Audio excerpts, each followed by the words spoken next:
Hey everyone, welcome to another episode of Get Jashed. I am your host, Jess Jash. And before we dive into today's episode, I wanted to remind you that the Get Jashed Meditation Plus podcast subscription library is available for you to subscribe to. It's attached to this podcast, but it is a monthly subscription for you to receive weekly meditation and mindfulness practices, guided meditation and mindfulness practices. And you also get access to the entire library that already exists from what's already been shared and uploaded by me. So that is connected to this podcast, but requires an additional subscription. This one will forever remain free as it is, but this Meditation Plus allows you to dive a little more into a meditation or mindfulness practice in a way that suits you. So if you are interested, I will include the link in the caption in the show notes below for you to subscribe, and then you can just get started and get enjoying. In the meantime, we will dive into this week's episode because this week I want to talk all about how smart and intelligent our brains are while also being wired for negative bias. So our brains are so intelligent. They are designed to keep us safe, to keep us alive. That is their job. And as a result of that job, our brains will also gear towards the negative as a part of attempting to keep us safe and alive, because it wants to make sure it takes into all accounts into perspective so that it knows that we are not in danger.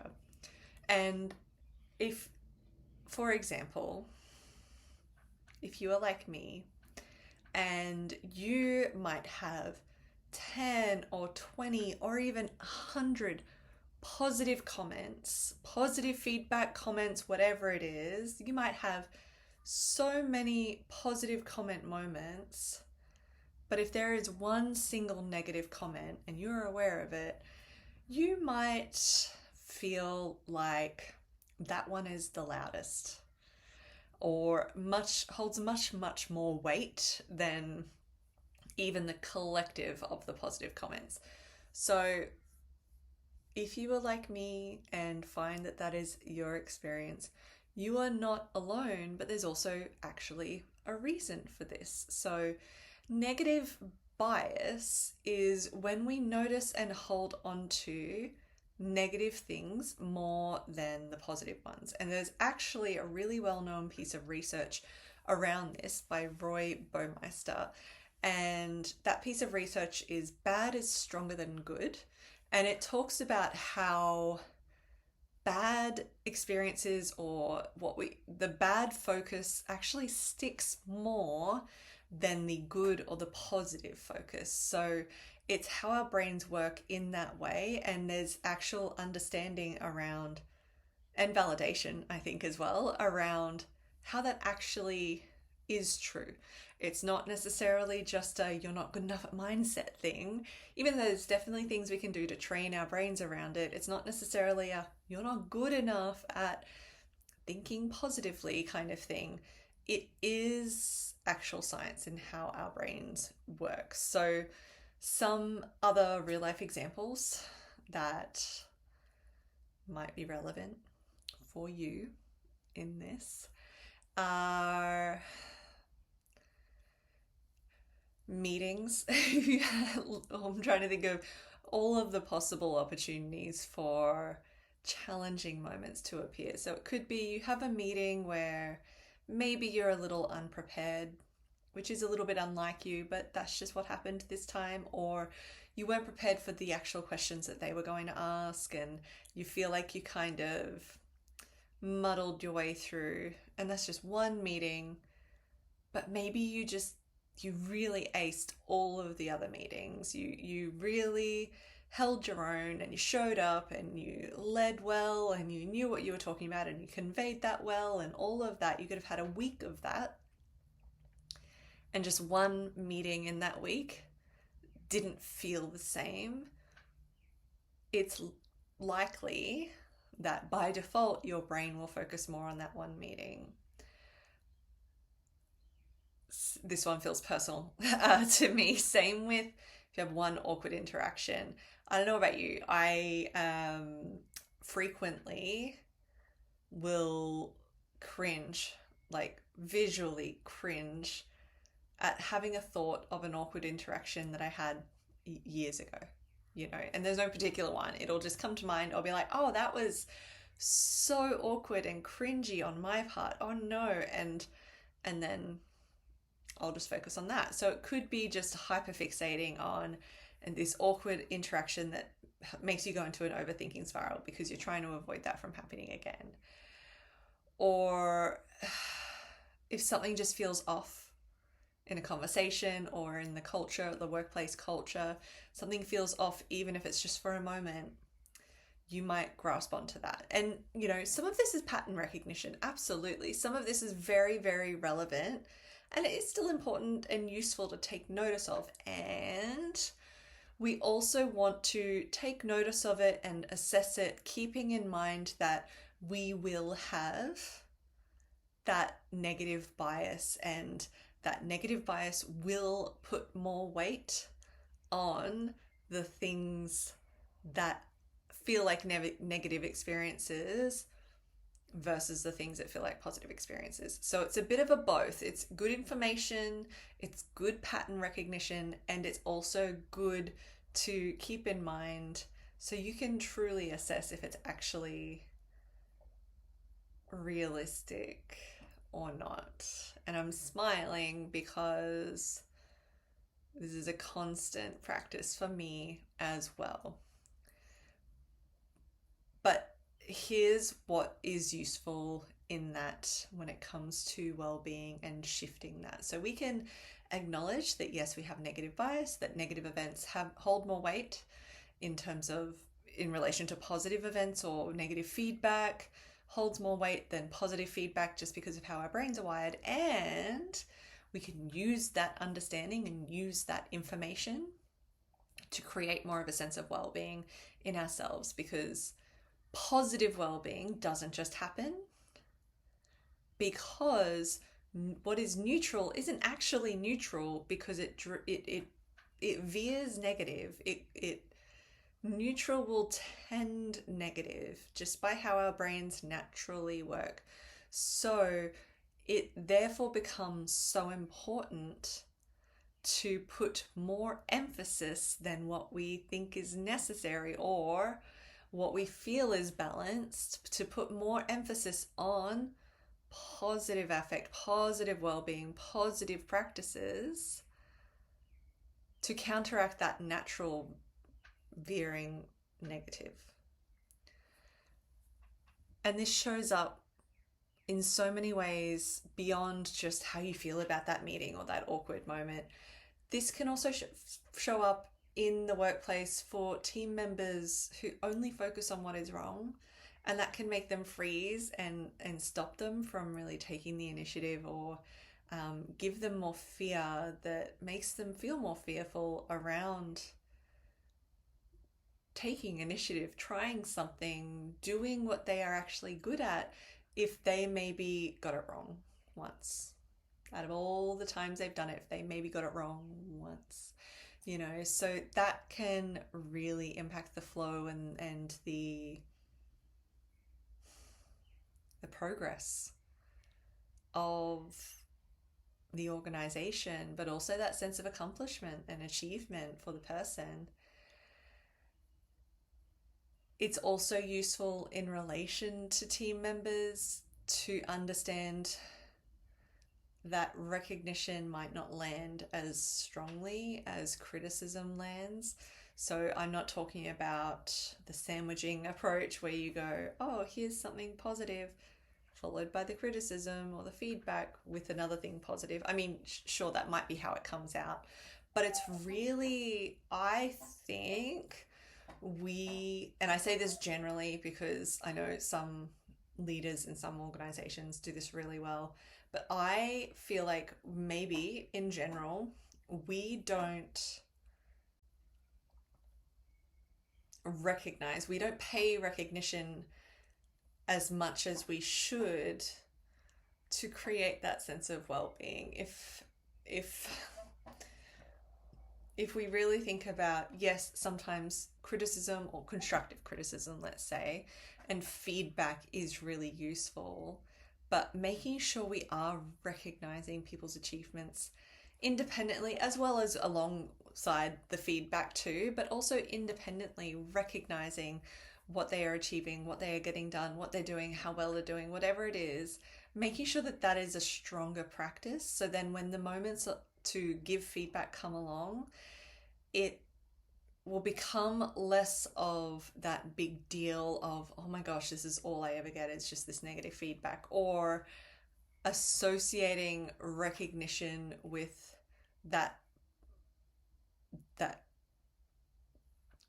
switch that, oh, I'm receiving this positive feedback or this recognition, something bad must be about to be said or happen. It's, we kind of create, it's not a trauma, but I guess more colloquially we might refer to it as a trauma. It's not really a trauma, but it could be like that in the workplace, generically speaking. It could be like that association that we develop with, it's a bit like Pavlov's bell. If we create an environment where the only time someone receives feedback, the only time someone receives recognition, positive recognition, is when we are trying to give them feedback that might not feel super great for them, then we are actually diminishing the impact of the positive recognition. So positive recognition needs to stand on its own, as well as, sure, alongside feedback. And it's also this reminder, and if you listened to last week's episode with Karen Curtin, our HR advisor, business buddy, we spoke a lot about this too, how leaders think that communication is happening enough, there is enough communication happening, and then the actual experience is it doesn't really feel that way. That is a common thing. We spoke about it in last week's episode, but it's a common experience that can show up a lot within that dynamic, is the perception of what's happening, or the experience rather of what's happening, is actually a bit different to the perception of what's being delivered. So being really aware of that, and even on a personal level, it can impact business owners as well as individuals of any kind, really. But for business owners, it can also impact you personally. It can impact you by having you overthink. I know several business owners, I've known several business owners that are so self-critical and overthinking, and in particular fixating on what's not working, rather than counteracting that natural negative bias into what is working. And so we're not burying our heads in the sand. We're not diving into toxic positivity either, but there can be the trap of fixating on what's not working, because if we let our brains veer in that direction too much and then feed it, that's where it becomes untenable, unsustainable, unhelpful. So really considering that these are the ways that it can have that impact, so that we can make sure we are truly balanced. And I say this in yoga when I do teach all the time as well, especially when you're kind of, working or opening one side and then the second side. And that is when we have the time and space in a practice, sometimes we'll revisit the side that it feels like it needs more on, and that's going to be unique to each person. And I explain that as this awareness that in this example, yoga is not like balance, actually is not actually about treating each side equally. It's almost like the difference between equitable and equality, so it's not about equality and going, well, you got 10 breaths, so you get 10 breaths, to your body. It's actually about listening to what's needed and going, well, you got 10 breaths, but this side, after 10 breaths still felt like it needed a bit longer time. So they're going to get a bit longer to really, truly find balance. And that can be felt in your body because we always hold one side tighter than the other. So consider how you might know that about your body so that then you can apply it that way. It's the same about our brains and our minds. It's this awareness of, yes, it might feel like I'm being, quote, overly positive, but if I'm aware that the balance naturally shifts negative, then I actually know that I'm probably finding more balance by emphasizing just a little bit more or a lot more, depending on how you identify as or your awareness of your natural leanings beyond your brain's natural leanings, or your habits beyond your brain's natural habits. So you might emphasize more positivity, but it's not because you're dismissing the negativity. You're actually trying to bring your perception of what reality is and what's happening more into balance. So again, that doesn't mean you're ignoring negative things. It doesn't mean you're not addressing things that need to be addressed. It's not about forcing positivity. It's not about burying your head in the sand and just pretending. It's not about bypassing anything. It's really about giving yourself the best opportunity to have a truer or the truest possible perspective on what is reality. And that includes understanding the weighting of how your mind naturally leans.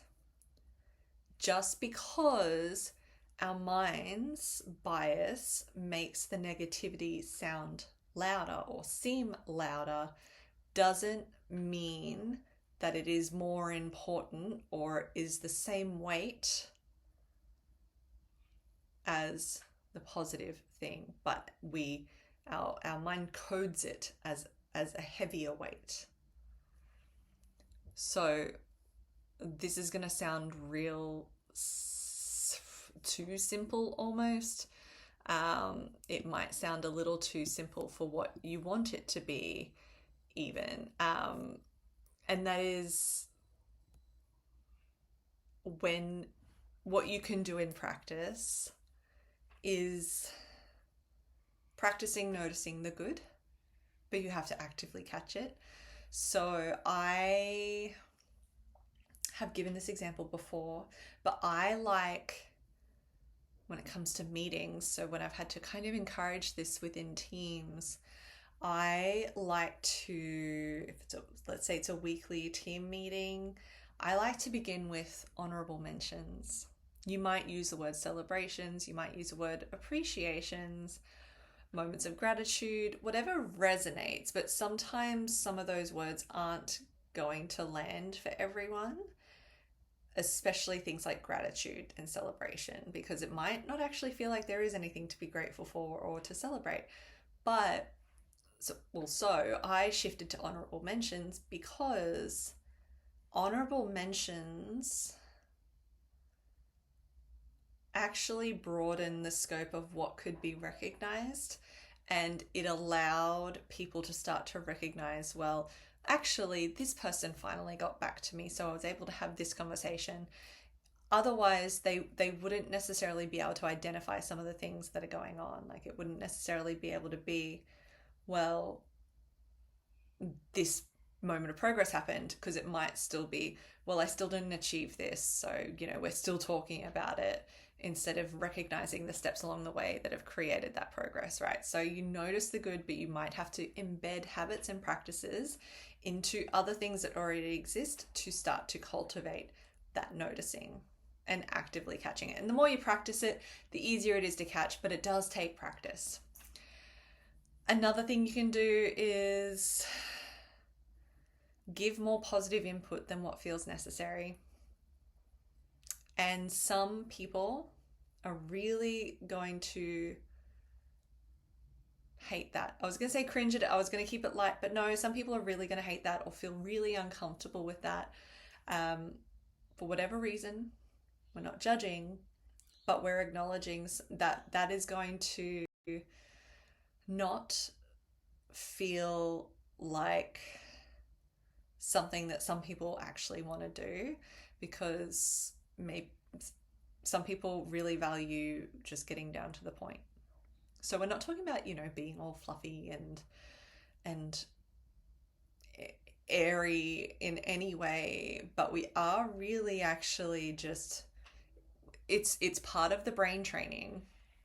Put it that way. It's actually part of the brain training. So it's actually about something that is outside of the conversation in itself, but something that also within the conversation contributes to the overall experience. So yeah, give more positive input than what feels necessary or even comfortable. It could be just slightly more, but it's necessary. It's what, if we want to find balance, it's what's going to be necessary. You can give specific recognition for yourself or for others, whether it's something you're working on for yourself or it's something you're cultivating more of for others within your team. Get more specific with your recognition. And like I said, make sure the recognition has moments to be shared that aren't necessarily attached to feedback that it might be trying to soften, So let recognition exist for recognition's sake as well. And this one's hard, but it's so useful.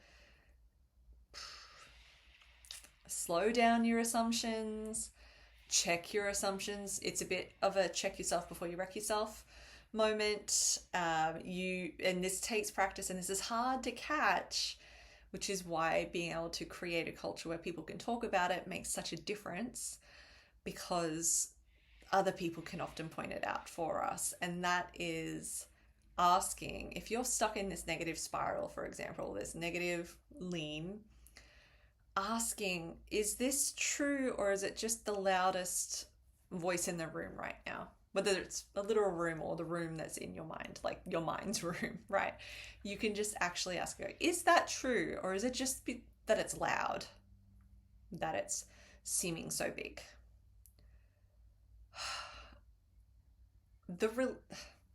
Even just the reminder of that, my body felt relief just then. It was like yeah, we can actually just practice that. We can actually just practice asking, is this true, or is it just loud? Because sometimes it's just loud, and there is so much freedom that exists when we can actually simply acknowledge that something just has a bit of volume, but it doesn't quite mean shit, which is really nice. There's a freedom to it. It feels freeing in a way. So is this true, or is it just loud? And this can be applied in all contexts, to yourself, with clients, with team members, with whatever it is for you. So really keep that in mind when it comes to how you can make sure that you don't get caught up in it to a point where it's detrimental to you. That makes a real difference, because we are in not the easiest of times, not the most stable of times, not the wellest of times, and there is a bit of a mental health crisis globally that is happening. That's a well-being crisis, and there is a lot of a feeling of instability that is being experienced in businesses, personally, professionally, all of it. So we actually have to do something a little different. This is that different thing. Sometimes I'll get the question, it's very occasionally, but sometimes it will be the question of, well, why would I bother with this? Why can't we just get on with things? It's like, well, because what has worked before isn't working anymore. Is it?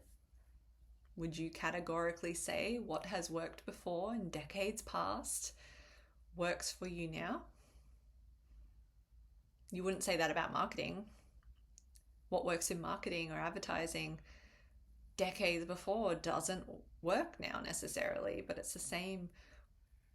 Why keep doing the same thing but feeling worse and worse and worse about it, but still expecting or just wanting the same thing to just work when it's not? It's a little bit like that definition of insanity. It's just doing the same thing over and over again for the same results. And yeah, it sucks a little to have to just do something else, but this is part of that acceptance too. Sometimes life's a lot fucking easier if you just accept things sometimes and go, all right, this is actually what can help support me. Yes, it might be maybe not more work, but different work, mind work, whatever it is, than what I'm used to doing. And yes, there's a discomfort with that. And yes, maybe it can be helpful. So just remember, if you're waiting for things to change, if you're waiting to feel positive first, and I mean positive, not like falsely positive, but if you are waiting to feel positive first, it won't happen on its own, because science, our brain science, it's not support that concept. It doesn't support that concept. And it does take intention, not necessarily intensity, not necessarily more things to do. It's not about quantity. It's literally about quality. Sorry to keep throwing all the cliches at you, but the cliche because they're true. It's not about quantity, it's about quality. So it's quality, intention, and consistency to help support your whole experience, like your brain to shift, but your whole experience here. Because if your brain is wired to notice what is wrong, you get to then decide what you reinforce. And it doesn't take away from your experience of something. You may still have a reaction, a feeling about something, or an emotional response. You may still have that. We're not taking away from that. But you then get to decide what you do from there. And it may still feel challenging, or it may still feel what it feels like, because we're not actually dismissing anything, but you get to be more intentional with that. And if left alone, as I said, your mind drifts negative, well, tends to drift negative. So do you want to give yourself a chance at living a good life with direction, or do you just want to live a life and be at the whim of whatever that natural buffeting of your experience will be, that natural lean? Or do you want to be intentional about the life you're living? I think that's really the question. And it becomes hard because there's so many things to consider. And I know this is just another one of them, but it's an important one to consider. And just start to put piece by piece by piece into place and see how it goes. So anyway, that's the conversation today. So maybe, and be very gentle with yourself too, please. This is not a lecture. It's not intended to be a lecture, and it's not intended to tell you how wrong you're doing it. It's actually, it just goes to show that our brains are probably working correctly if they are skewing a little negative. And we can also teach, we reset that loop, that system. We can teach our brains to a degree, or at least shift the balance so that we are a more true neutral rather than a neutral that is going to skew negative. That's all. It's a helpful awareness, and then what can you start to do about it from here? So that's that for this week. Thank you for joining me. If this resonated with you, please share the episode so and more people can then find it naturally, or leave, if it resonated, if you liked it, leave a positive comment or review, or however your platform allows for that. That's really helpful too. So then it helps the podcast to reach more people more naturally, and then more people can have the benefit of these trains of thoughts and these kind of prompts of what they can do to support their well-being, because like I said, we are generally speaking in a bit of a well-being crisis, and the more we can help each other or help other people and ourselves, I think the better off we'll be. All right, I'll see you next week.